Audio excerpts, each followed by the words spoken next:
allegiance. I pledge allegiance to the flag of the United States of America and to the republic for which it stands, one nation, under God, indivisible, with liberty and justice for all.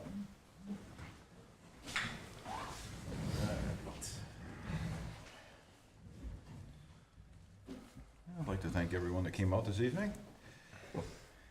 I will call this meeting to order. Public announcements. Absentee voting is October 9th through November 1st. Details may be found at www.fairfieldme.com.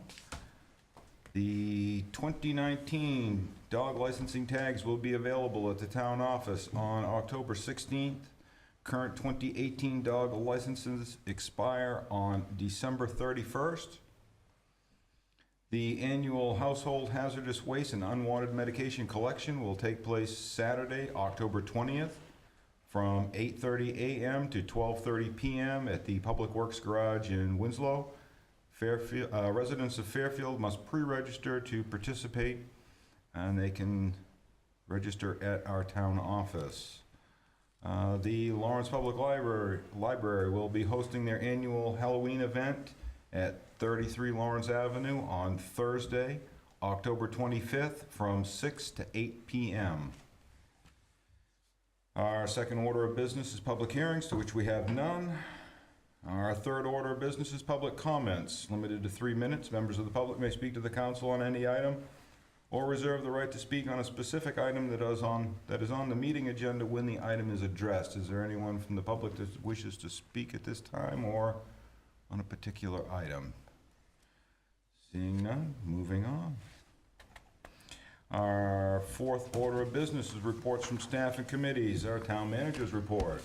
So, last week, October 2nd, I traveled to Bangor to meet with Trio Harris Software in conjunction with other managers and users from around the state. Trio Software is used for a majority of all of the town office functions, and they're in the process of changing the software from an access-based system to what will eventually be a web-based system. So conversations about that and how that software is working throughout the state and current changes. So that was a good meeting. And then last Wednesday I attended MMA's convention in Augusta. I was able to attend a few of the training sessions as well as the MMA's annual meeting. I was also able to speak to a vendor who maybe help us with selling the 2 fire trucks that offers an online auction company. The town of Skowhegan has used them, multiple municipalities have used them, so we're getting in touch with them, and they do a great deal of all the work. They host it, and then we still have the ability to approve and not approve. So it was a good piece. And then yesterday, I met with the folks on the solar project on the town's closed landfill. Gizos Energy has officially exercised its option to negotiate a long-term lease agreement for the site. The draft lease has been submitted, is currently being reviewed. CES Inc. will be submitting the solid waste permit amendment to DEP on the behalf of the town. Hopefully that amendment will be submitted by this Friday. Gizos is paying the cost of that. The lease is looking at a 20-year lease with a 20-year option for renewal. The land price, it will be set based upon a per acre value per year, and the price is being driven by some land that needs to be leased along with the site that they're going to be using in Waterville. So it's all very public. Everybody will know how much it is. But we're looking into that. There's also some other statements that we're working on drafting, who's responsible for what, that sort of thing. And that will all come back to you. But this project, if all goes well, looks as though it could definitely be start construction next year. So things are going very, very well. Nice. It's looking to be a total of 20 acres that will be solar. So, and it's great. They're really excited about it. So it's a perfect location. So it's good. Nice. And then also, as a quick update, at the last meeting, I had mentioned to you about how the Public Works Director and I had met with CMP regarding some billing issues on some streetlights that we no longer had. We did find out today that CMP will be reimbursing the municipality for the full 6 years allowable under their rules and regulations. It's going to be $14,183.10 we will get back from them. Excellent. for us catching the fact that we were paying for streetlights that don't exist. And also the school will be getting an additional $3,070. So because evidently there was a light, must have been a parking lot light of theirs that was on the list that is also no longer in existence. So they'll be Good. refunding them the 6 years as well. So, Nice. good. And that's it for me. All right. Town clerk report. Just a quick update on absentee voting. So we are seeing a very high turnout election. We have processed 118 requests as of this afternoon. We're trying to turn those around as quickly as possible. It is labor intensive, of course, and we gain efficiencies working in batches as best we can. Just want to remind everybody that absentee voting does end on November 1st. And the office is closed daily from 11 to 12, so we won't be able to be issuing ballots during that time. But otherwise, we look forward to seeing everyone. Thank you. You're welcome. Do we have any committee reports? I'd actually like to report from the MMA Legislative Policy Committee. Nice. So, for the benefit of the audience and people watching at home, I've been our Senate District's representative to the MMA Legislative Policy Committee since 2016. The Legislative Policy Committee makes recommendations to the legislature regarding either proposed legislation that would affect municipalities, whether the municipalities altogether through MMA support or oppose that legislation, or even measures that we think the legislature should consider taking up if they're not already proposed. So this past week, the LPC put together its draft of its platform and some measures that we'd like to see taken up, and the crux of it is that there's, as always, a strong desire on the part of the LPC to see revenue sharing restored to a 5% level, and the actual proposal that was adopted in the platform was to push for a potential constitutional amendment to protect revenue sharing from future budget cuts. Beyond that, there are several measures that the LPC voted to support regarding property taxes.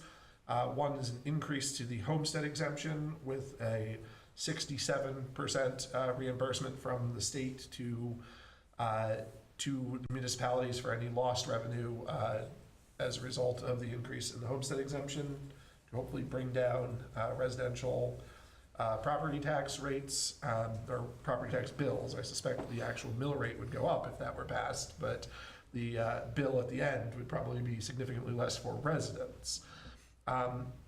The LPC is also supporting a potential proposal for a 1% local option sales tax on items that are otherwise taxable by the state under state law.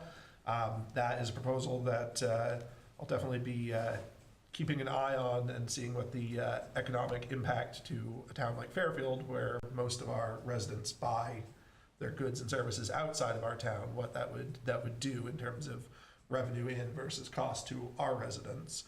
And then the other major property tax measures that the LPC would like to see passed would be bringing back the circuit breaker property tax program that's been gone for some time, and a new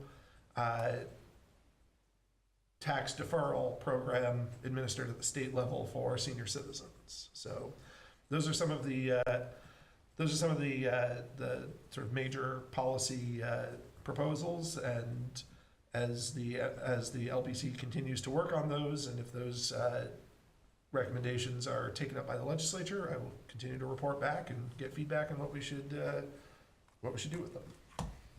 Thank you. Are there any other committees? No? No, we're good? Okay. Our fifth order of business, to waive the reading of and accept the minutes as printed or amended for meeting number 2018-16 held on September 26, 2018. So moved. Second. We have a motion and a second. Is there any discussion? Seeing none, all those in favor? Motion carries.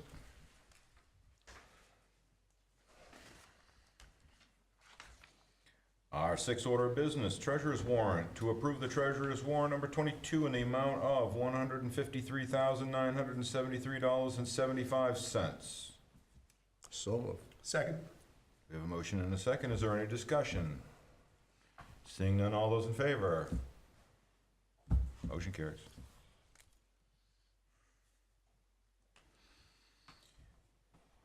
Our seventh order of business, take action on the following items of business. Order that the town council hereby adopts the Somerset County Hazard Mitigation Plan.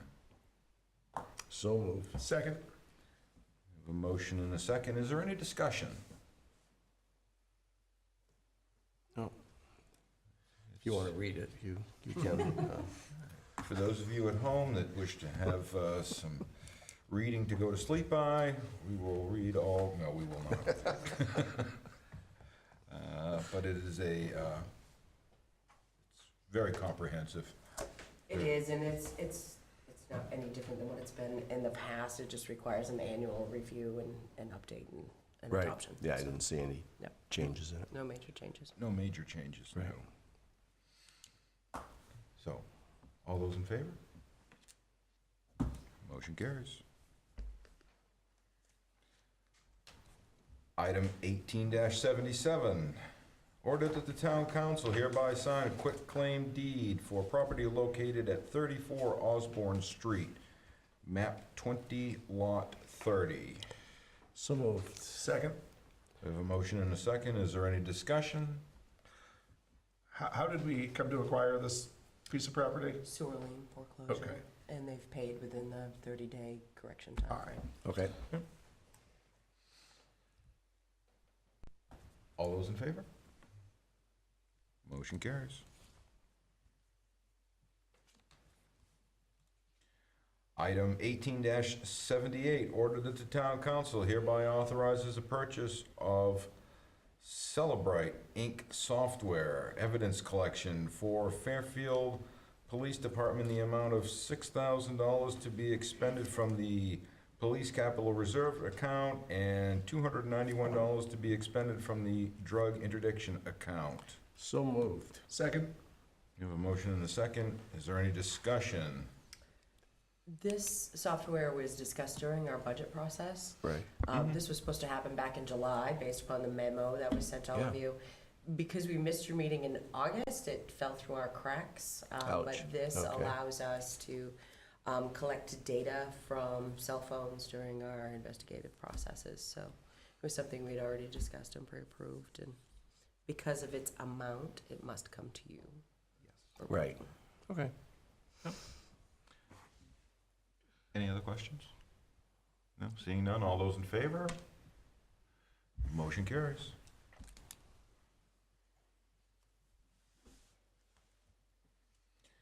Okay, our eighth order of business, council, whoop, yep, no, yes. Yes. Yes.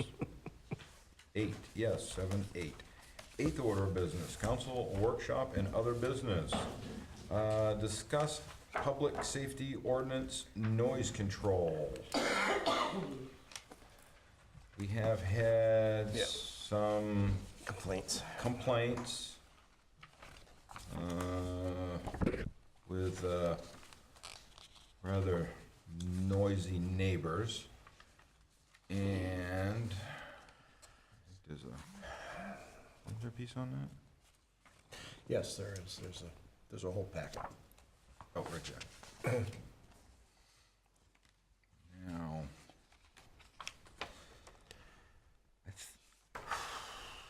I'm thinking that the only way that we could probably do this in any positive way was if we had purchased a decibel meter so that these things could be recorded so that we know what level of noise is being generated. Right. So the way, this particular instance was regarding an ATV, and the way that the law is written with ATVs is that they can't be louder than 96 decibels within 20 inches of the machine. So you'd have to take a decimeter out and physically measure it Right on a from the machine. The regulation of ATVs falls to inland fisheries and wildlife, especially when it's on private property. The only way that it falls to the municipality is if it's on municipal roads or municipal property. So in this instance, this issue would default to inland fisheries and wildlife, and we would be more than happy to help get those folks in touch with them. Now the bigger picture is what do you do with noises throughout the course of the day in broad spectrum, anywhere within the community, and how would you want to handle that? So I am trying to think through this, just the issue, first of all, with the ATV and the sort of issue that brought this to our attention. Is this to say that, we have a noise ordinance. Is this to say that independent of our noise ordinance, provided you are violating our noise ordinance with an ATV on private property, there's literally nothing we can do to enforce it? Right, That's correct. that's correct. So if because the noise is being generated by an ATV, our hands are Right. tied? So basically, the way that it works is that the police department has the ability to do, what did his email say? They treat it as disorderly conduct, Certainly. not necessarily a noise ordinance violation. Fair enough. So We it's don't get to treated decide the differently, yeah. disorderly conduct statute. So they treat it as disorderly conduct. Okay. Is what they would use in that instance. But it's left to the officer to decide whether the noise is unreasonable and not necessarily the person making the complaint. And then oftentimes too, what happens with these particular situations, by the time an officer gets there, the noise no longer exists. Certainly. So, the issues with sound levels during the day, unless you're gonna pick and choose which thing could make noise and which thing could not, you run into things such as construction and all of those things that typically generate noise throughout the course of the day, so. I think during sort of normal waking hours, if somebody is making a noise for the sole purpose of harassing their neighbors, we have a state level statute that takes care of that Right. issue. I do definitely think that there are a number of situations where people are sort of playing pretty fast and loose with the timeframes for our current noise ordinance for nighttime noises, and I think it probably would be worth seeing whether our current ordinance is either not strong enough to make those restrictions enforceable, or if things are just way louder than we think they are. Yeah. Because I know that there is no shortage of loud engine noises, backfires, and Right. shouting and music and stuff in pretty much any neighborhood on, at least a few nights of the year, clearly in violation of the ordinance. And I guess my question is, if we have this ordinance, if we intend to take this ordinance seriously, what is the reason that ordinance isn't being sort of more actively enforced when it's not an ATV and somebody makes this complaint? And I don't know that it is not being actively Right. Okay. enforced. Well, I guess if we're getting complaints about it, then what can we do to make those situations? I've only received this one complaint. Okay. Well, I know in the past we've received complaints about animal noises, and somebody had a problem with chickens not that Yeah, long ago. and I don't think we've had anything like Okay. that recently.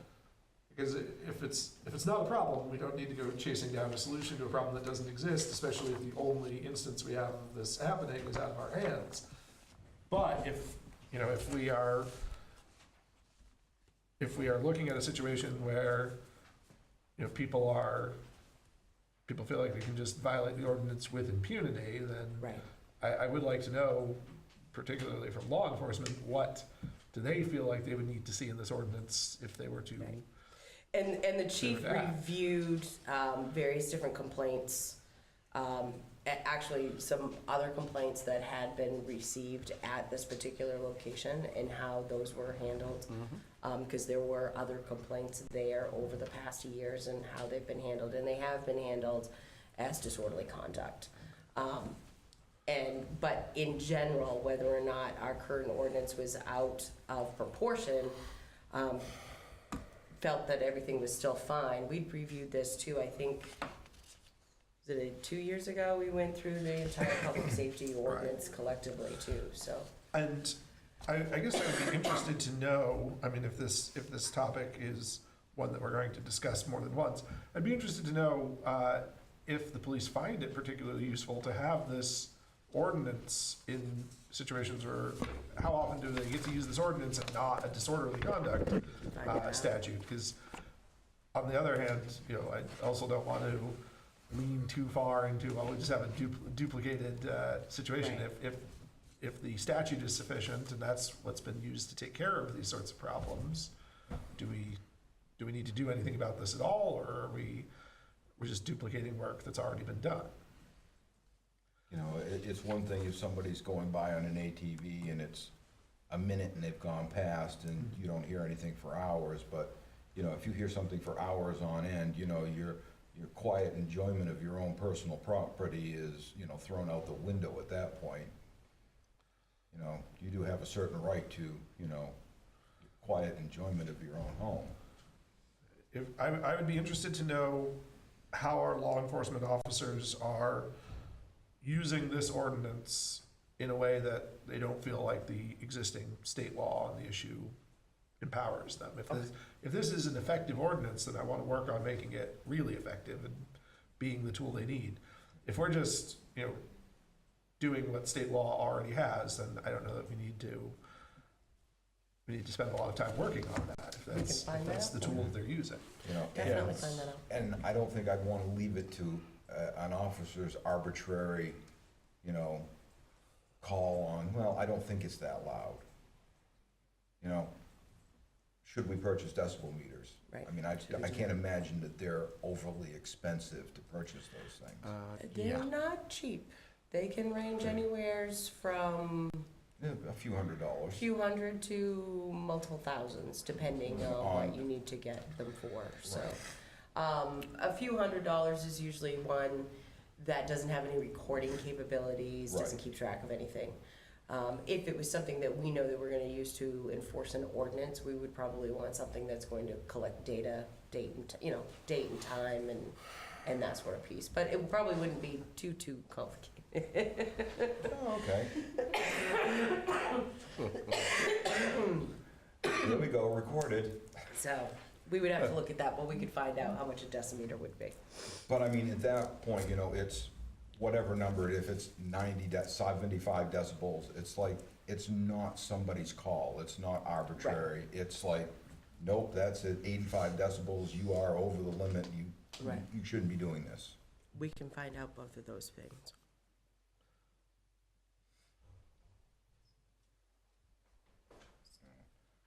You know, I have people out around my place that, you know, they shoot. And I don't mind somebody that's shooting for, you know, 15, 20 minutes or something like that, but 2 hours later, it's like, you know, really? You know, this is,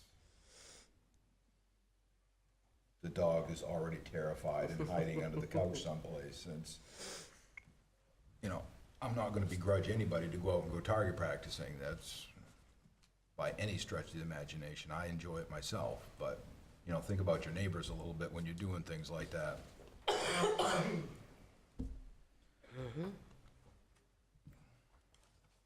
Okay. I can get both of those things and we can get back to you. Nice.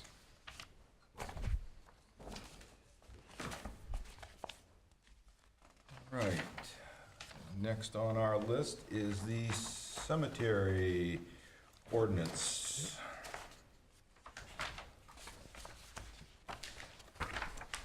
This is specifically due to a question we received regarding cemetery lots. Burial plots, section 4. Cemetery lots may not be sold by the purchaser to anyone other than the town of Fairfield. The sale price of the lot shall be the original purchase price paid for said lot. We recently had an individual who had purchased lots quite some time ago, wants to sell the plot back to the town, knows that the town recently increased their rates, and wants to sell it back to the town at the increased rate. And even though it was explained that that's not the way our ordinance works, it was asked that it be discussed about having the ordinance change. I No, that we tried to explain the fact that cemetery plots are not an investment opportunity. They are not something that should be purchased with the hope that we would eventually increase our fees and therefore could be sold back to the town for a profit. But how you choose to address it is up to you. Yeah, I don't see, and I think it's pretty much every cemetery is that, you know, whatever you paid for from the town is what you're gonna sell it back for, because you can get into some unintended consequences, shall we say, that need a good investment. You know, when you're 25, you buy a bunch of cemetery lots, so when you're 40, you can sell them and make a whole bunch of money.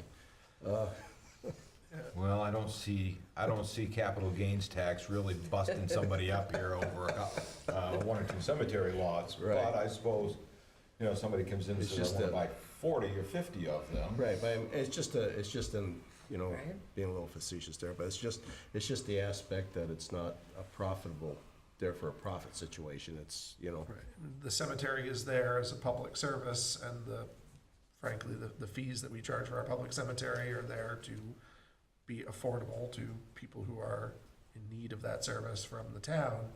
I don't like the idea of inviting speculation and driving up the future cost of cemetery plots by incentivizing people to buy now and sell back Sell to back us later. in the future. exactly. I mean, there are certainly changes to that particular provision that I would entertain. For instance, wouldn't necessarily be against saying that you could sell a plot to an immediate family member or Right. something like that, but selling a cemetery lot for a profit when frankly the original price and even now our current price represents a certain amount of public subsidy to Right. Right. to the Absolutely. buyer doesn't make a lot of sense to me. You know, back in the day when you bought it for $50, that $50 was gone toward care of that lot, mowing and such. And since pricing the cost of keeping up the cemetery has increased over the years, yes, the price of that plot has increased to cover some costs of a perpetual care for the cemetery. Right. And this particular plot was actually being used up until a couple of months ago, so. Okay, so, So its investment, when it was originally purchased, did pay for perpetual care Yeah. for the plot. Okay. and I think that makes it further clear to me that that's not something you that we can should always, you can always entertain. take the price of the lot, add what the cost of the perpetual care was, and then go up to now and subtract the perpetual care from the price of the lot. And I mean, I would say if we do have a situation where somebody has purchased, in good faith, purchased a lot, and you know that lot is no longer for whatever reason useful to them, and they have a solution to that, such as you know a family member who can make use of it, or even wanting to transfer it to another current resident or something, I would want to consider that at any rate. Isn't that? But a secondary market for Yeah. cemetery plots doesn't seem. So there is a provision in here already Okay. that allows for a conveyance or transfer, as long as the request is in writing, and we have a written record of it here in Right. the office. So that is already allowable. I guess already- my reading of that though is that it says you can convey it or transfer it, but then sale, like say somebody said, Oh, you wanted to say sell it to your son or daughter as opposed Yeah. to just convey it. Convey it. Oh, I see I what you're wouldn't saying. necessarily be against saying, all right, well, you could sell it to somebody you could otherwise legally convey it to, even if it wasn't the town. I understand people's circumstances change from the time that they buy these that would have lots, to eliminate unintended consequences, though, you'd have to basically say in there, if I sold a lot to my relative, I would have to sell it at the price that I purchased it at. I would be fine with looking at that and being a way for. Because these- if not, then you got your unintended consequences are, I bought it for $50, I'll Right. give it to you for I 200. guess my assumption is somebody trying to sell off a cemetery plot is that they no longer believe that they will need that cemetery plot. And I can understand that somebody may have purchased this some time ago and not have a particular need for it now. And that's totally understandable to me, and I wouldn't necessarily be against them having a little bit more flexibility than just convey it for free or sell it back. But I think that selling it at a profit really opens us up to speculation that we don't need. Right. We can look at maybe so shifting that, just a little bit of tweaking to the language about sell to a family member, piece of that. Good.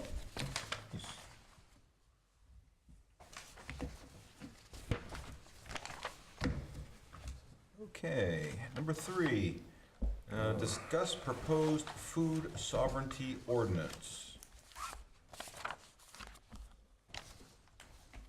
Let's see. This we've looked at a couple of times, and the law Right. keeps changing. Yep. This draft is slightly different than the one that you were presented with beforehand because of the recent changes that happened within the law, mostly to make sure that it fully exempts meat and poultry, where we're not allowed to do any of that. This ordinance has been out there. There's a lot of municipalities that have adopted this. There are some pieces in here that had some conversations that I had forwarded to you from a municipal association and their attorney, Richard Llewellyn, and also some MMA legal notes, which I think was also done by Richard Llewellyn. So I think everything in this draft covers everything. It includes the direct producer to person purchases. So it doesn't actually exempt anything from public sales and other venues. What else did it do? Basically did everything we needed it to do.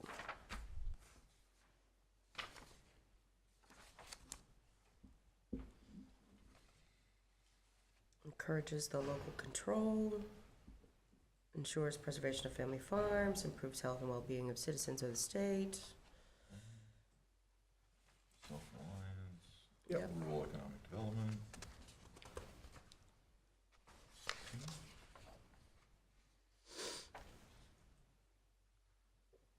Pulls in the pieces of the law that pertains to with the most recent changes, which was the producer to consumer transactions. Right. Not applicable to any meat and poultry products which are required to be processed, produced and processed in compliance with Maine Meat and Poultry Inspection Program. Releases town of any liability, all of that.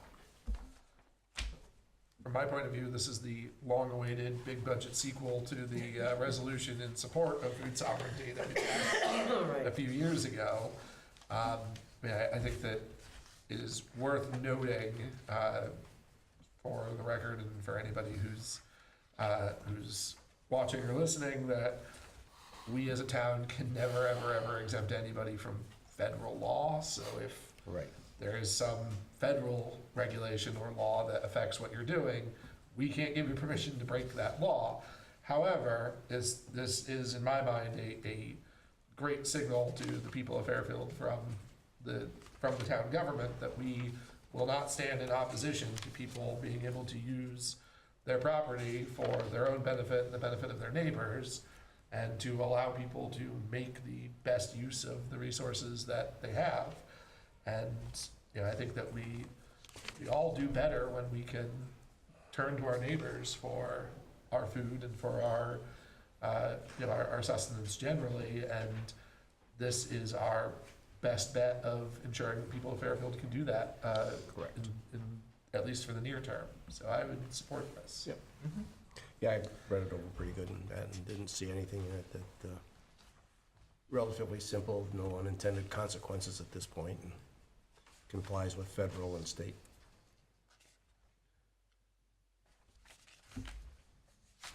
So I'll make a motion that we accept the, We'll put it on our next we don't meeting need a agenda. motion. As an Okay, action we'll item. put it on, I'm sorry. I suspect we actually still have to have a public hearing to pass an Yes. ordinance. Yeah, you're right. Hearing for next meeting? Are you circumventing that? Yes. You are, okay. I already have it in the minutes, public hearing for next meeting. Okay, all right. It's been a long day.